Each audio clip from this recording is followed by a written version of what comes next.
This is about trust in the stock markets. This is about our political process. This is about our democracy. So this is too big an issue to just for us to sit in conjecture. Were these foreign investors acting for themselves, or might they possibly have been proxies for someone in India? What's your suspicion? I know you can't give me a categoric answer without the facts because that would be libelous, but I'm asking you, what's your suspicion? Were they acting for themselves or were they proxies for someone in India? I have strong reasons to believe that they were not genuine foreign investors in the true sense of that definition. In other words, they were proxies. They were acting on someone's behalf.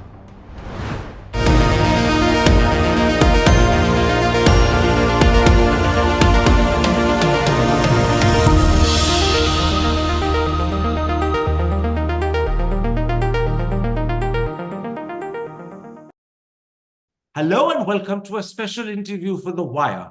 Did something suspicious and potentially deeply worrying happen on the National Stock Exchange between the 31st of May and the 4th of June? Rahul Gandhi has suggested this could be a potential scam that needs investigation. Is he right? That's the issue we shall address today. My guest is the chairman of the All India Professionals Congress, Praveen Chakravarty. But first, before I speak to Mr. Chakravarty, take a look at this 4-minute video made by Mr. Chakravarty, which explains some of the key facts that are of concern. On 31st of May 2024, there was sudden and surprising activity in India's stock markets. The amount of shares bought and sold almost doubled or more than doubled from the previous day, 30th of May 2024. The 1.1 lakh crore worth of stock market buying and trading on the National Stock Exchange on 30th May, which went up to 2.3 lakh crores on 31st of May. Normally, such doubling, such huge increase in stock market activity is quite rare. When there is a big news or big development, then the stock market trading activity jumps up. The last time it doubled was on 16th of May 2014, when Mr. Narendra Modi was declared as the winner in the 2014 elections with an absolute majority, which was the first time in 3 decades that a party had got an absolute majority. It was a very big news and stock market activity doubled. So what was the big news on 31st May 2024 for the stock market activity to double? Nothing.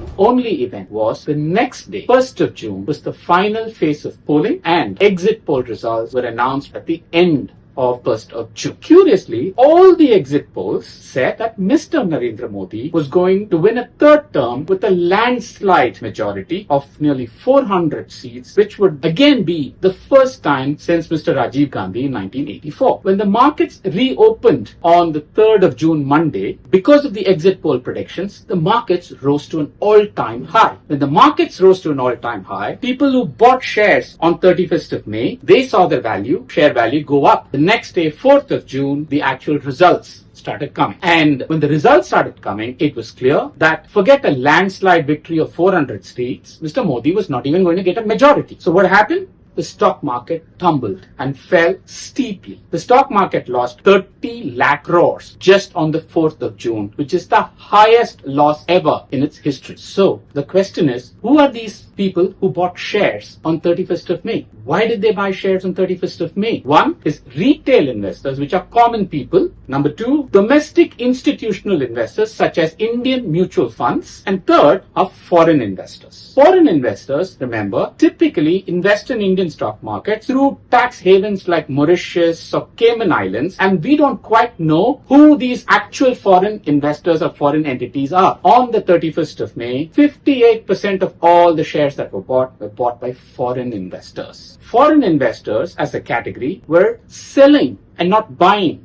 Indian stocks in the days before. Suddenly, on one day, on that day, 31st of May, a group of foreign investors started buying stocks in the Indian market at huge volumes. And when the markets went up, these foreign investors sold their stocks, made their profits and left. When the markets came down, it lost 30 lakh crores. But who lost the money? It was common retail investors who had shares. They saw the value of the shares decline and their wealth being eroded. So is it curious to know who exactly are these group of foreign investors? What information did they have? Because on 31st of May, there was no other news. Exit poll predictions results were not public. They were known only to the pollsters, the media companies, maybe perhaps some big political leaders from the ruling party. We don't know. But the information was not public. So how did these group of foreign investors know what was going to come in the exit polls and hence decided to buy stocks at huge volumes one day before it was released? What is the connection to these pollsters? Whose money did they invest? On whose behalf did they act? How much profits did they make? These are valid, legitimate questions that should be investigated. This is why Mr. Rahul Gandhi, in a press conference, demanded a joint parliamentary committee, a JPC, to be formed and investigate this 30 lakh crore exit poll scam. This is extremely important to know for common investors as well as to ensure that Indian elections and Indian democracy are not a means to make profits for a few people through the stock markets. Praveen Chakravarty, let me start with some basic questions to help the audience understand what you've revealed. I'm drawing both upon your video, which we've just shown, and also the article you wrote for the Deccan Herald on Sunday. First, why was it unusual and rare for the value of shares bought and sold on the National Stock Exchange to have doubled on the 31st of May compared to a day earlier, the 30th of May? After all, as you yourself admit, this also happened in 2014 when Narendra Modi won his first victory. Hello, Karan. Actually, that is precisely the reason why. It happened on 2014 because there was a big news. There was news that Mr. Narendra Modi had won a majority, and a party had won a majority in the Lok Sabha after nearly 3 decades, which was quite surprising if you recall back then. So this was a big news, a big development. And in response, the stock market activity doubled or rose significantly. My simple question is, we know that the stock market activity doubled on the 31st of May compared to the 30th of May. What was the big news or development? What was the similar big news or development? If anything, I would point out it actually takes a lot for stock market activity to double. I mean, I'll give you an example. When during the COVID pandemic in March 12th or something like that, when the World Health Organization declared coronavirus as a global pandemic, which you would think is a very big news and development, stock market activity on the National Stock Exchange did not double, or it grew 20-25%, but it not. So it takes a lot for stock market activity to double. Now, data published by the National Stock Exchange establishes that foreign investors were responsible for 58% of the stock market activity on the 31st of May. Why is that percentage unusual? Yes, that's a good question. So, many people ask me, okay, what happened? Who bought and sold these shares? Because when we say stock market activity, we're talking about buying and selling. And remember, in the stock markets, for every buyer, there is a seller. And that's how a transaction happens, right? So the question is, on the 31st of May, if I look at the stock market activity as a whole, 58% of buying was done by the foreign investors. And compare that to the, say, 30th of May, 29th of May, 28th of May, the previous few days, it was around 20%. So how did it nearly jump up 3 times on one day, right? So that is why this, A, the market activity doubles, B, foreign institutional investors' share of this market activity triples from the previous few days. So both these seem like anomalies. For the sake of the audience, I'll just underline 2 critical points you've made. Firstly, on the 31st of May, actual activity on the stock market doubled. And then secondly, within that doubling, the share of activity handled by foreign investors went up from roughly 20-25%, which it was on the previous 3-4 days, to 58%. It almost tripled. Those are the 2 facts that stare you in the face and say, hey, what was going on? Am I right? That is correct. And you have to add the fact that there was no big news or development on the 31st of May. So I'm asking the question, what? Why? Let me ask you another preliminary question. On the 31st of May, foreign investors accounted for 58% of all the shares bought on the NSE. Normally, is the percentage around that figure of 25%, which you mentioned, which was the case for the preceding 3-4 days? Is that the normal percentage for them? It depends on the time. It depends on what the foreign investor sentiment on India is. But I can tell you the past month or couple of months, which is April and May, that was roughly the share of foreign investors' activity. So this tripling of foreign investors stands out as particularly unusual. That is correct, because I can tell you immediately on the next couple of days, the 3rd and the 4th of June, it went back down to 20%, 17 to 20%. Now, let me put to you something that Vivek Kaul, writing in News Laundry, has pointed out. He says that on the 31st of May, foreign investors bought shares worth 96,155 crore. On the same day, the 31st of May, foreign investors sold shares worth 93,977 crore, which means that there were net purchasers of just 2,178 crore. That figure, 2,178 crore, doesn't sound like worryingly large. How do you account for that?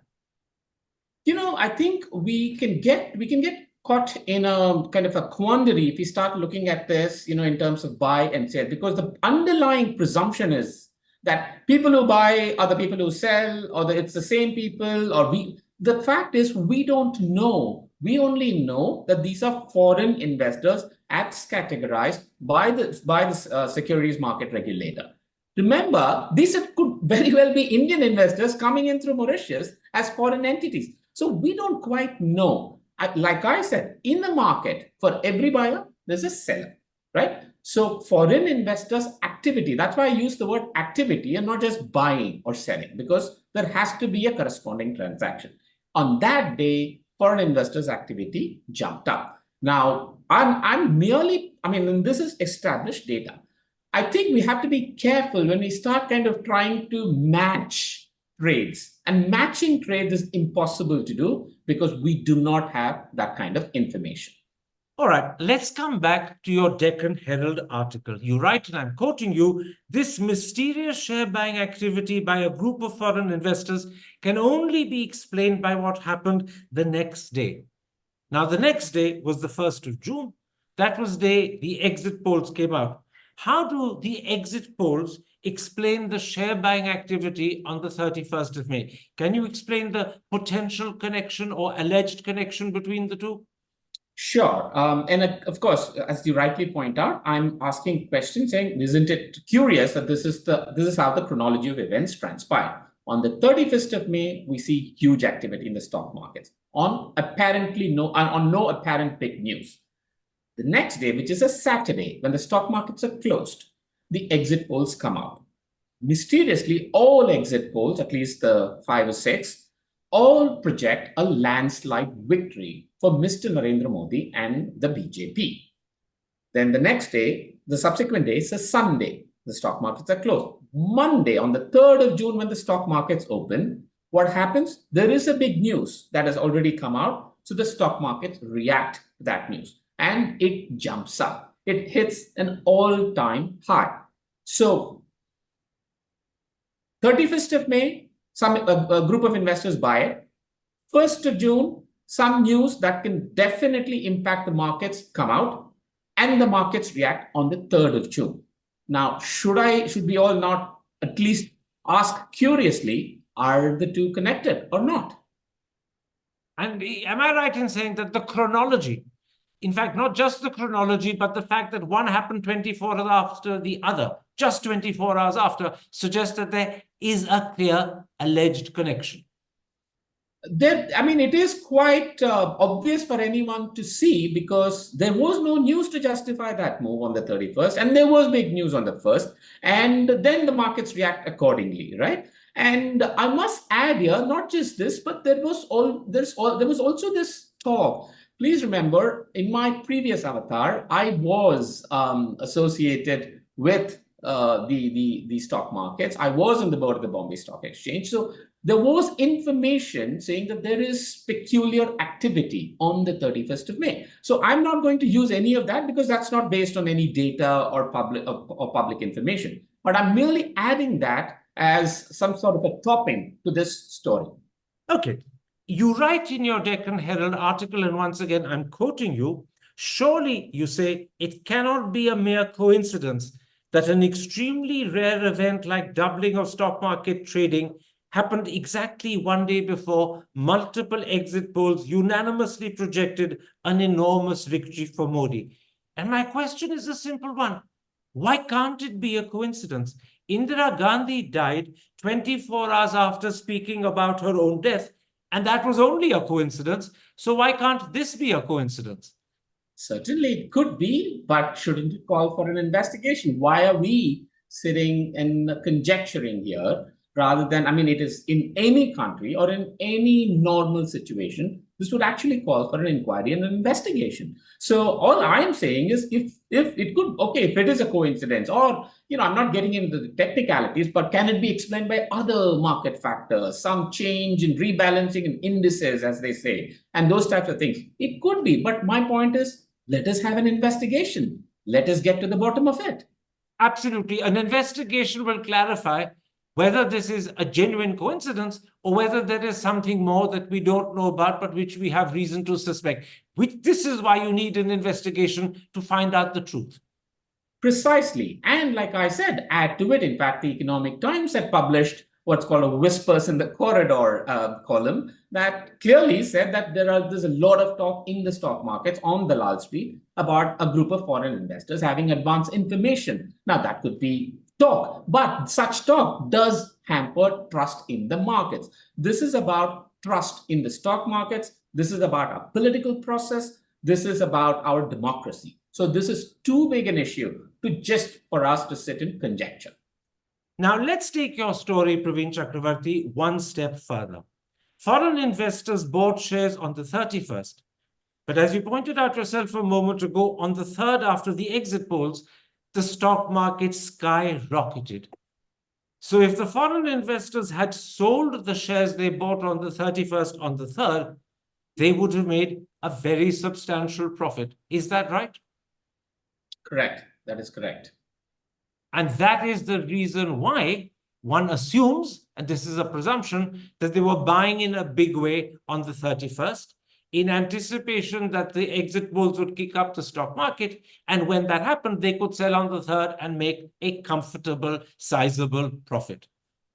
That is correct. But I must point out here, Karan, I mean, I think the fact that the foreign investors constituted a lot is, again, it happens to be foreign investors. Let's say had this been domestic retail investors, domestic institutional investors, such as Indian mutual fund, I would still call for an investigation and inquiry, because this is what in stock market parlance is called insider trading. It could be insider trading. Absolutely. So the of foreign investors is somewhat not as relevant or important to this call for investigation. Absolutely. The real question or the real issue is that a sizable lot of investors had bought on the 31st in a far larger number than normally would be expected, and then sold when the stock market boomed, making a profit.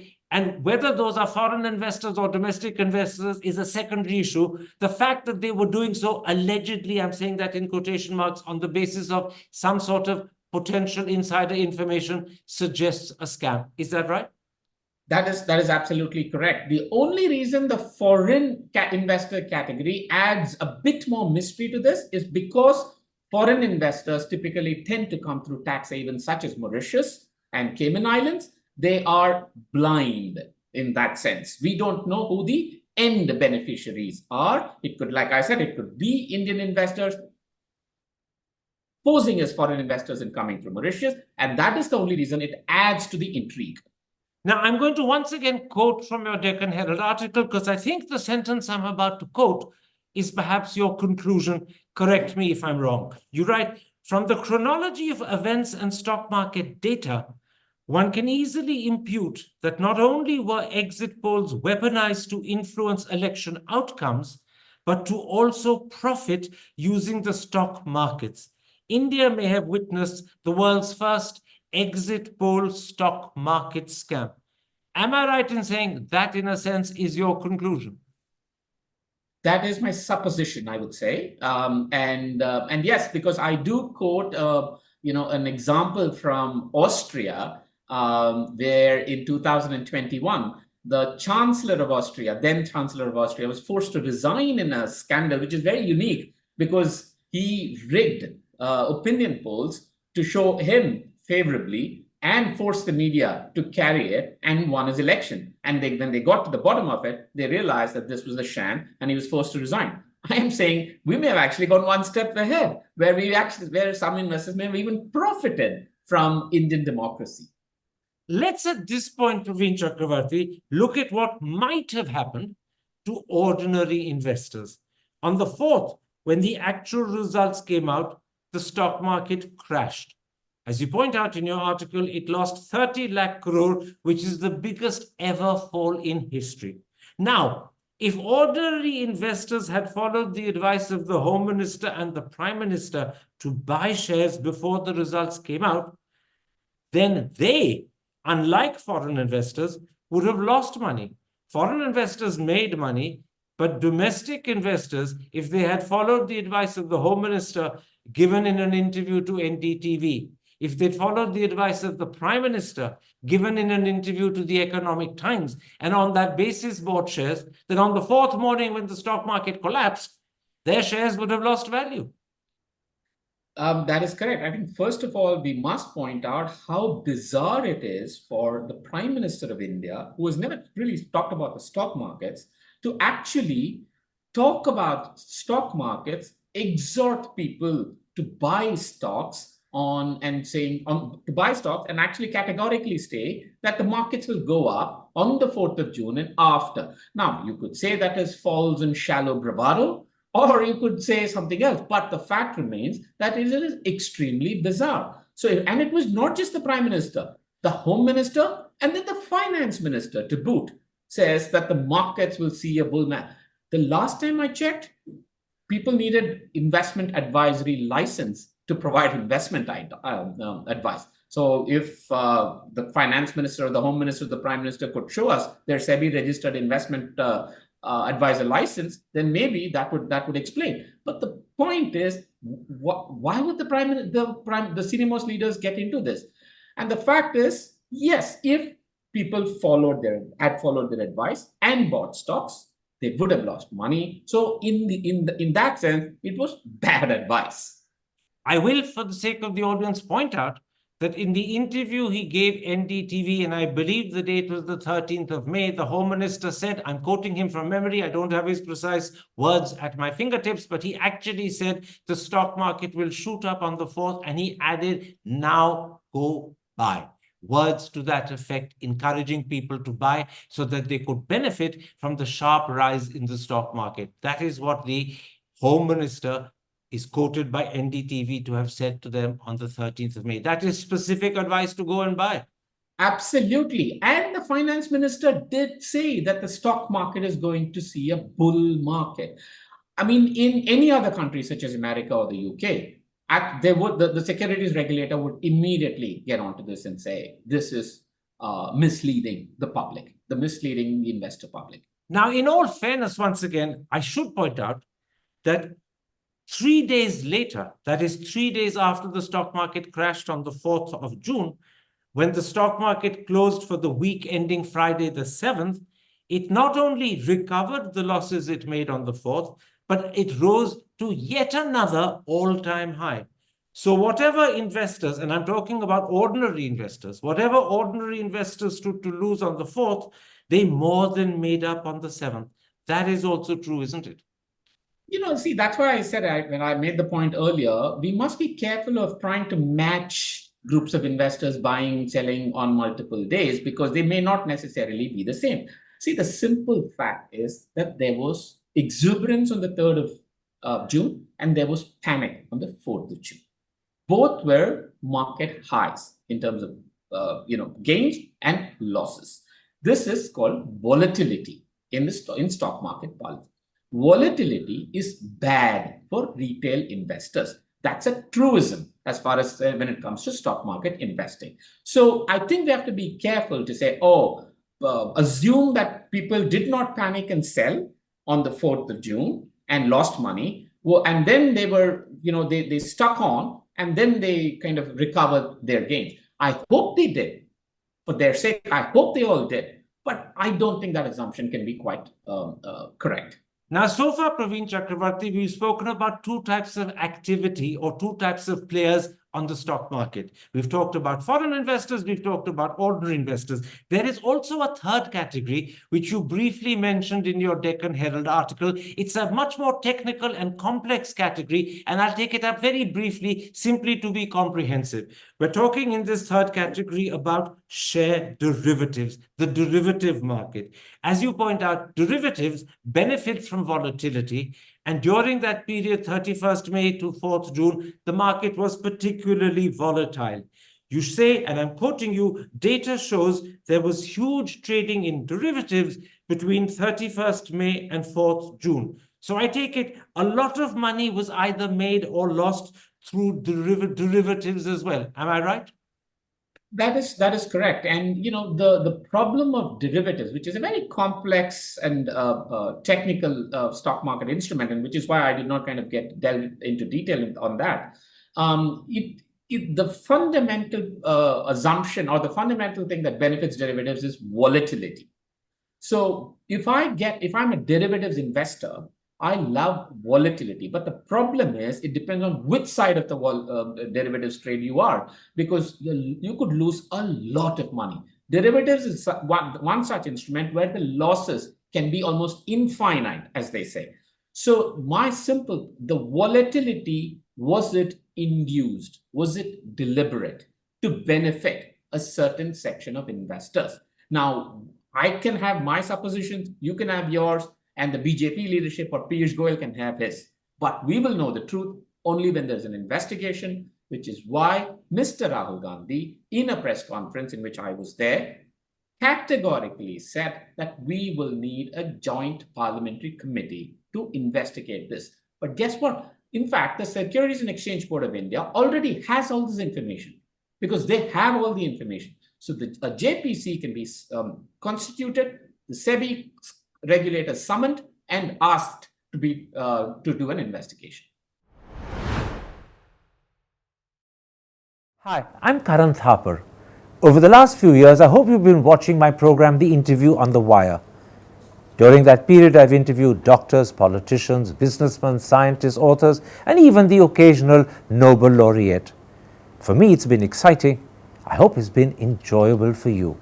But these, as you know, are tough times, and if this program is going to remain bold, independent, and sometimes even defiant, then I think we need your support.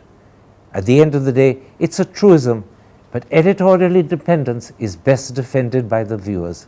So if you would like this program to remain the way it is, forthright, outspoken, and interesting, then would you consider supporting us? All you have to do is to click on the description at the bottom. But more than anything else, I hope you will continue to watch the interview. Your viewership means an awful lot to me.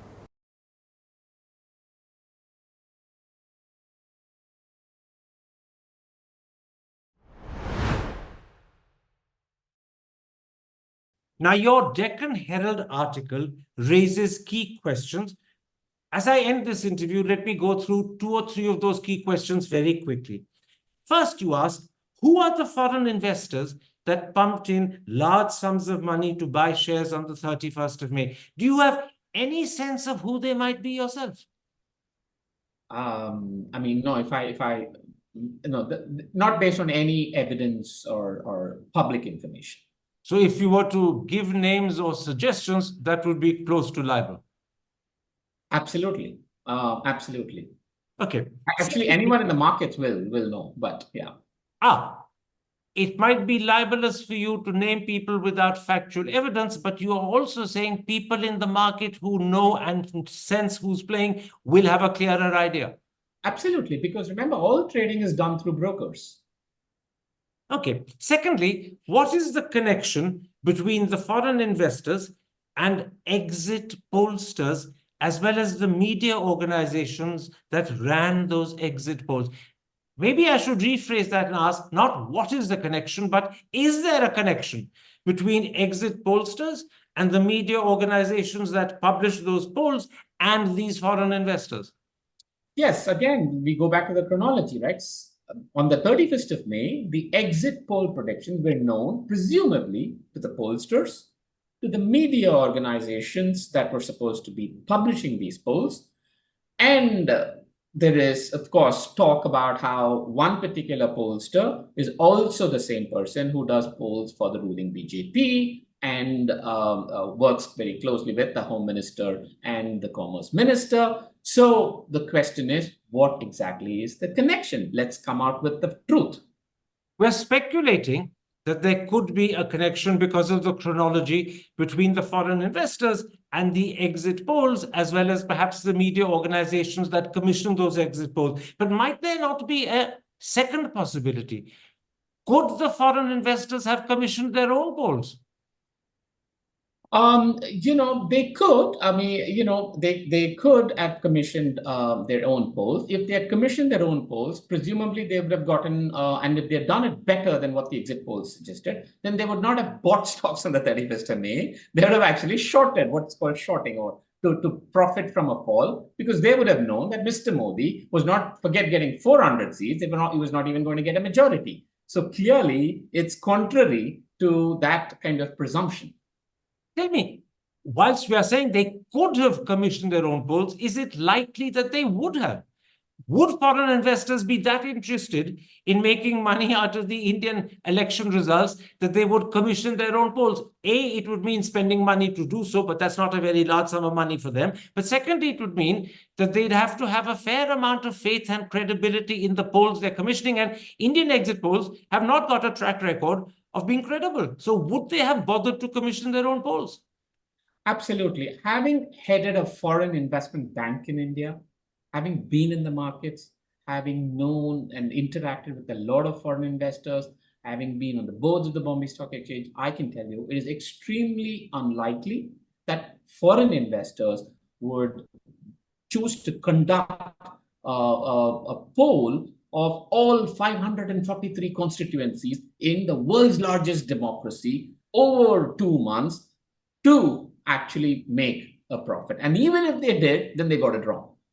Absolutely. Now, thirdly, were these foreign investors acting for themselves, or might they possibly have been proxies for someone in India? What's your suspicion? I know you can't give me a categoric answer without the facts, because that would be libelous, but I'm asking you, what's your suspicion? Were they acting for themselves, or were they proxies for someone in India? I have strong reasons to believe that they were not genuine foreign investors in the true sense of that definition. In other words, they were proxies. They were acting on someone's behalf. So I don't know who. Do you have any sense of suspicion? No, I can have my suspicions or information or rumors or whatever you may want to call it. But I think the best way to kind of get past this he said, she said, is to have an investigation. Finally, why is a joint parliamentary committee a better form of investigation of this matter than leaving it to SEBI? Because this involves elections. This involves elections to the parliament. This involves the Joint Parliamentary Committee is the body to actually get an investigation done through SEBI. And going by the track record of SEBI over the last 10 years, I do not have the confidence that SEBI is truly an independent regulator, will do an honest, objective investigation without an oversight body comprising of parliamentarians across all parties. Praveen Chakravarty, thank you very much for making time for me, for explaining the facts as you see them and know them, and also for explaining what is your suspicion and why you think there is some sort of alleged connection between the exit polls and the foreign investors buying vast quantities of shares just 24 hours earlier.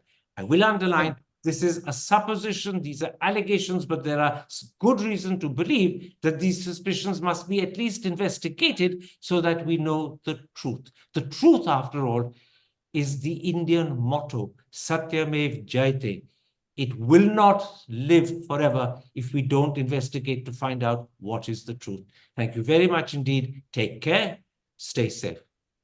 Thank you, Karan, and thank you for allowing this time for a nuanced discussion, because this is it's very easy to get carried away with allegations and misallegations, and this required a nuanced discussion. And thank you for providing that opportunity. Thank you, Praveen Chakravarty. Take care. Stay safe. Thank you. Hi, I'm Karan Thapar.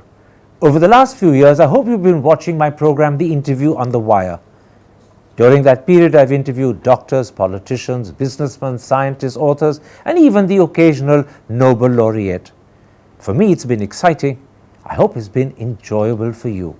But these, as you know, are tough times, and if this program is going to remain bold, independent, and sometimes even defiant, then I think we need your support. At the end of the day, it's a truism, but editorial independence is best defended by the viewers.